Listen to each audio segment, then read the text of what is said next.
They call me a captain of industry, a self-made man, an American success story, the poor Scottish boy who became the richest man in the world. They write about my libraries, my philanthropy, my gospel of wealth. They say I proved that anyone can succeed in America if they work hard enough. They're not entirely wrong, but they're not telling you the whole truth.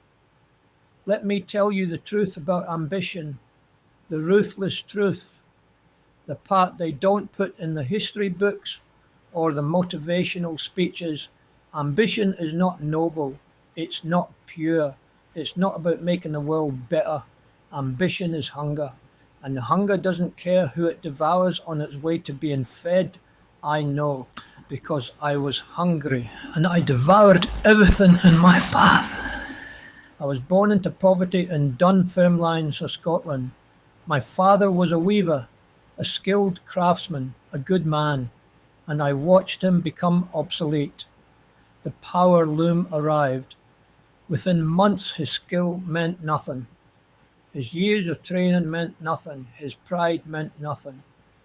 The machine could do in an hour what took him a day. We starved, not slowly, rapidly. Within a year we went from comfortable to desperate. I watched my father sit at his loom, pretending to have work, too proud to admit the world had moved on without him. I watched my mother's fingers bleed from binding shoes, working 16-hour days for pennies.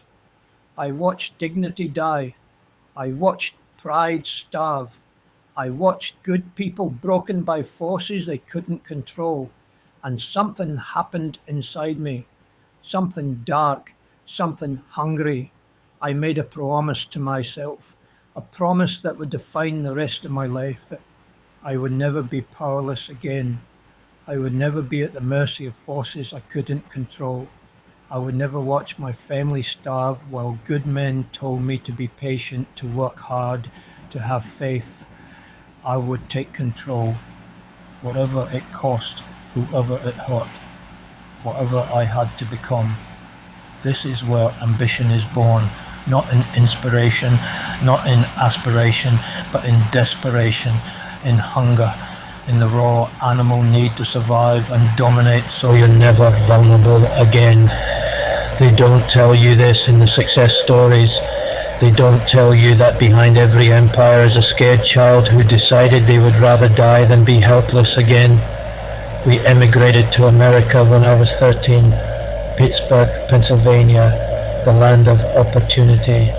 I worked in a textile factory basement 13 hours a day, a bobbin boy, the lowest position, the darkest room, the hardest work, and I promised myself I would escape, not just escape poverty, but escape the entire system that created poverty. But escape requires sacrifice, and the first thing you sacrifice is softness. I stopped being a child, I stopped playing, I stopped dreaming the way children dream. I became calculating, strategic, focused. While other boys played after work, I studied, I memorized street names, I learned Morse code, I watched how the wealthy men talked, I analyzed how businesses operated. I had no childhood after 13. I had a mission. This is the first ruthless truth about ambition. It kills the parts of you that don't serve it. Joy, spontaneity, innocence, leisure, all the things that make life worth living. Ambition sees them as obstacles. When my friends invited me to socialize, I said no. I had work to do. When my body begged for rest, I ignored it. I had skills to learn. When my heart wanted connection, I suppressed it. I had no time for weakness. Ambition is not a companion.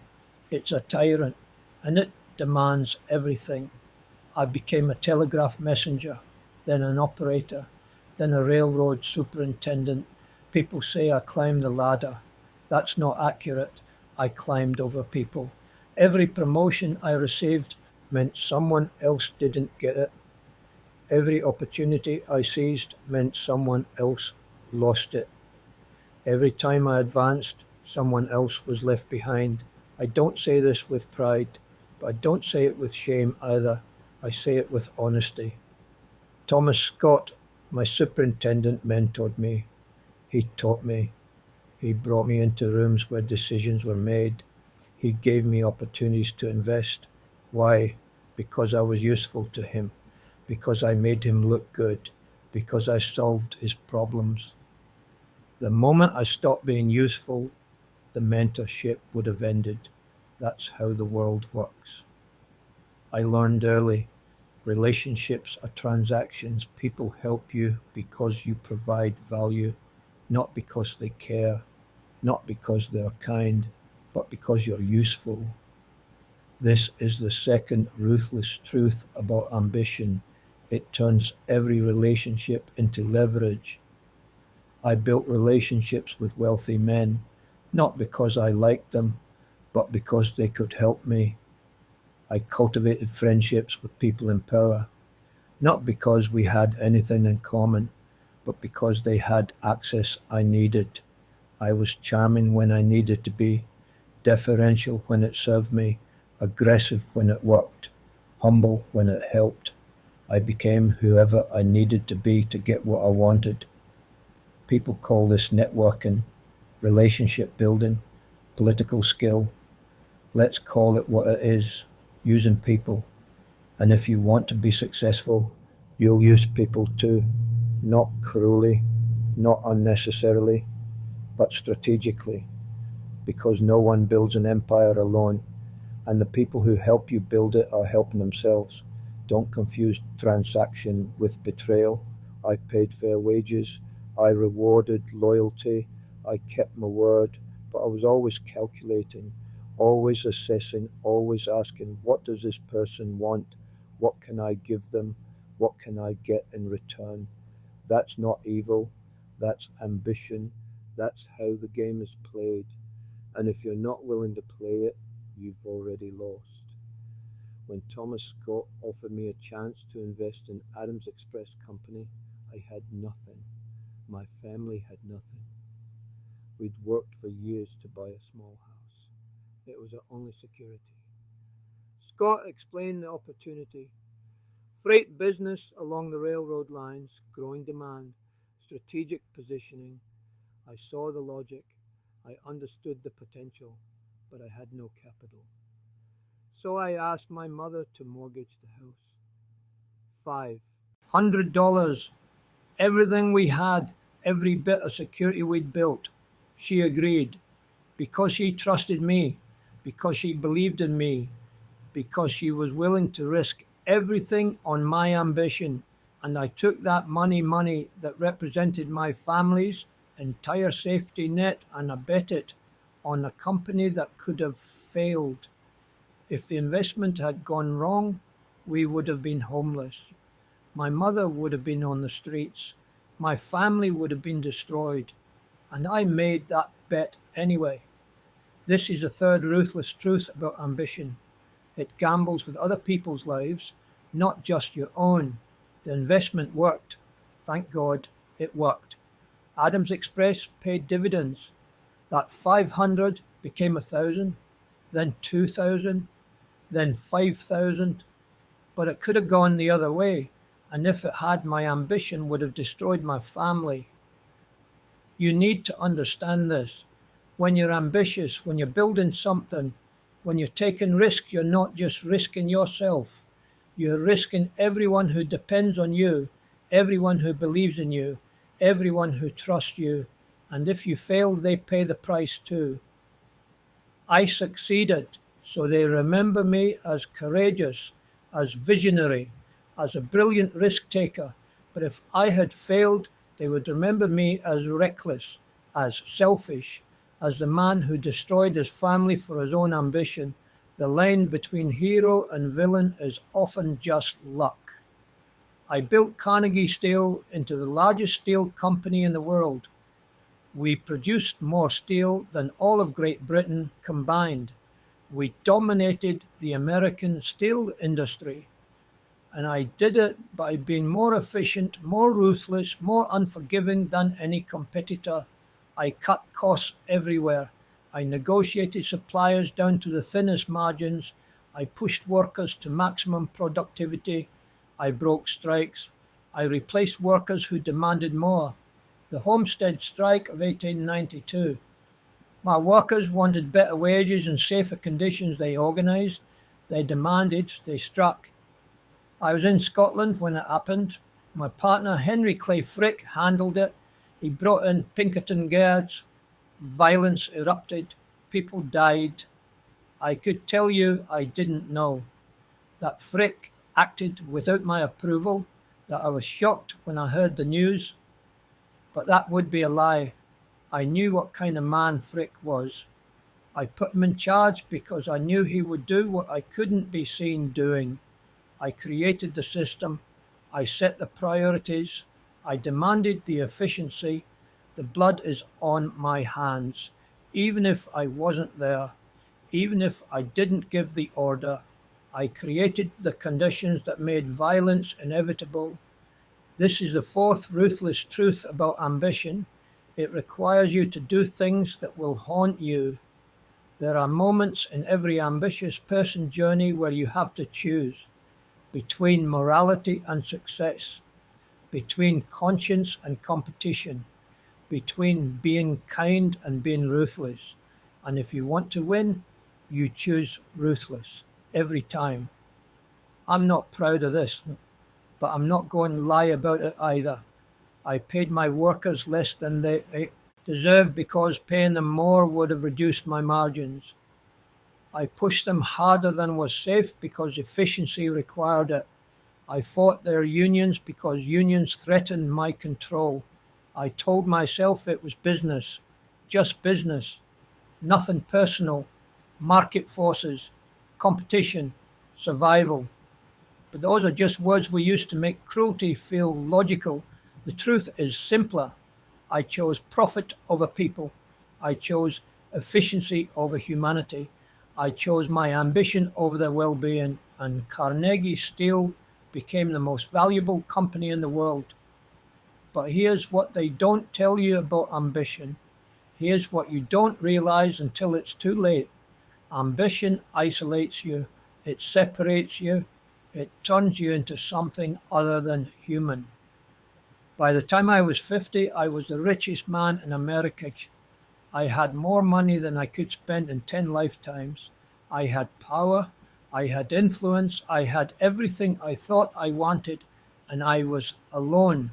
Not physically alone. I was surrounded by people, partners, employees, associates, admirers, but truly alone because I couldn't trust anyone, because I saw every relationship as transactional, because I had sacrificed connection for control. I had spent 40 years turning myself into an optimization machine, calculating, analyzing, strategizing, every decision filtered through the lens of efficiency and profit, and somewhere along the way, I stopped being able to turn it off.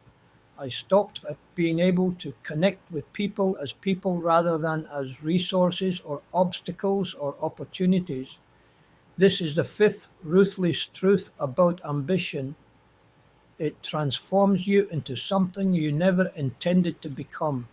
You start with a goal, a dream, a vision of success, and you think you'll achieve it and still be yourself, still be good, still be human. But ambition doesn't work that way. It doesn't leave you intact. It reshapes you, hardens you, hollows you out. The skills that make you successful in business, calculating, unemotional, strategic, ruthless, are poison in relationships. The mindset that builds empires destroys intimacy. I became incredibly good at building steel companies and incredibly bad at being human. I could calculate the cost per ton of steel produced to 3 decimal places, but I couldn't remember the last time I had a conversation that wasn't about business. I could negotiate deals worth millions of dollars, but I couldn't connect with another person without calculating what they wanted from me. I had optimized myself for success, and in the process, I had optimized out everything that makes life worth living. When I sold Carnegie Steel to JP Morgan for $480 million in 1901, people congratulated me. They called it the deal of the century, the crowning achievement of a remarkable career. I shook Morgan's hand. I signed the papers. I became the richest man in the world. And then I went home and asked myself, what was it for? What was all of it for? The decades of work, the sacrifices, the relationships I destroyed, the people I hurt, the parts of myself I killed. I had won. I had everything. I had proven that a poor boy from Scotland could conquer the world, and it felt hollow, empty, meaningless. This is the sixth ruthless truth about ambition. Success doesn't feel the way you think it will. When you're poor, when you're struggling, when you're hungry, you imagine that success will feel like relief, like satisfaction, like finally being able to rest. It doesn't. Success feels like silence, like the absence of the struggle that used to give your life meaning, like waking up and realizing that the thing you've been chasing for decades is just done. And now what? I had spent 40 years climbing a mountain, and when I reached the top, I realized I had no idea why I was climbing in the first place.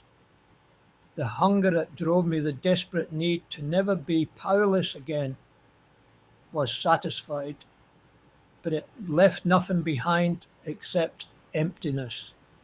I had become the thing I swore I would become: powerful, wealthy, untouchable, and I had lost everything that made me human in the process. The redemption, trying to buy back your soul. I spent the last 18 years of my life trying to give away what I spent 40 years accumulating. I built libraries, thousands of them, because I believed that education was the only way out of poverty, that knowledge could do for others what it did for me. I funded universities, research institutions, concert halls, peace organizations. I gave away 90 of my fortune, $350 million, the equivalent of hundreds of billions today. People called it philanthropy. They called it generous. They said I was redeeming myself, but let's be honest about what I was doing. I was trying to buy back my soul. I was trying to balance the scales, to make up for the workers I exploited, to atone for the people I hurt, to prove that my ambition created something more than just wealth. Did it work? I don't know. I built libraries that educated millions, but I also built a fortune on the backs of men who worked in dangerous conditions for wages that barely kept them alive. I funded institutions that advanced human knowledge, but I also broke strikes and fought unions and prioritized profit over people. I gave away more money than most people could imagine, but no amount of money brings back the people who died in my mills. No library erases the suffering I caused in the pursuit of efficiency. This is the seventh ruthless truth about ambition. You can't undo the past. You can only try to build a different future. And even that might not be enough.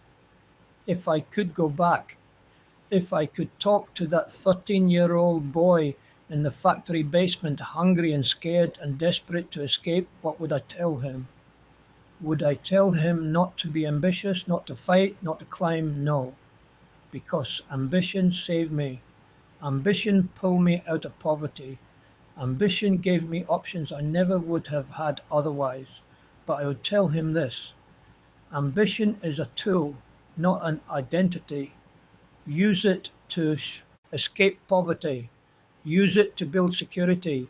Use it to create options, but don't let it consume you. Don't let it become the only thing you are. I would tell him, stay human. Even while you're becoming powerful, stay connected to people, not as resources, not as transactions, but as people. I would tell him, know when enough is enough. You don't need to be the richest man in the world to be free. You just need to be free enough. And that number is much lower than you think. I would tell him, ambition is hunger, and the hunger can be satisfied. Don't let it become an addiction. Don't let it consume everything in your life just because it once saved your life. I would tell him, the cost is real. You will hurt people. You will sacrifice relationships.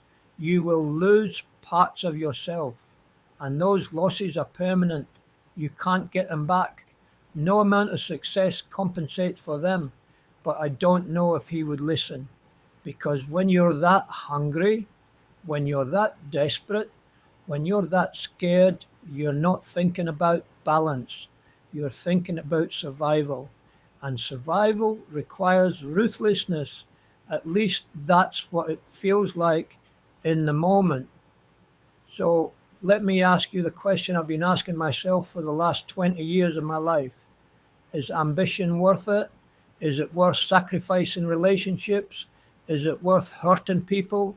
Is it worth losing yourself? Is it worth decades of obsessive work? Is it worth the isolation? Is it worth the guilt? I don't have a simple answer because the answer is different for everyone. For me, ambition was necessary. It saved me from poverty.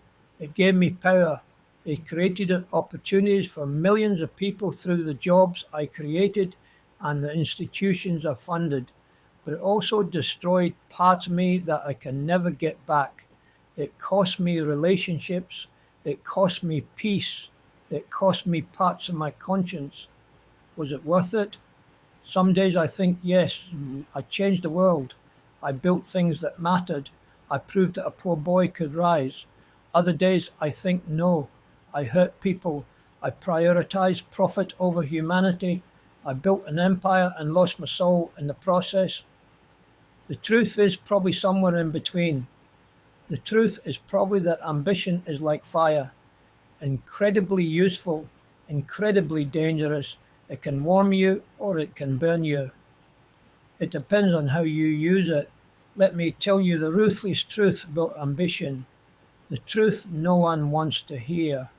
The truth that doesn't fit on a motivational poster. Ambition is not good or bad. It's not noble or evil.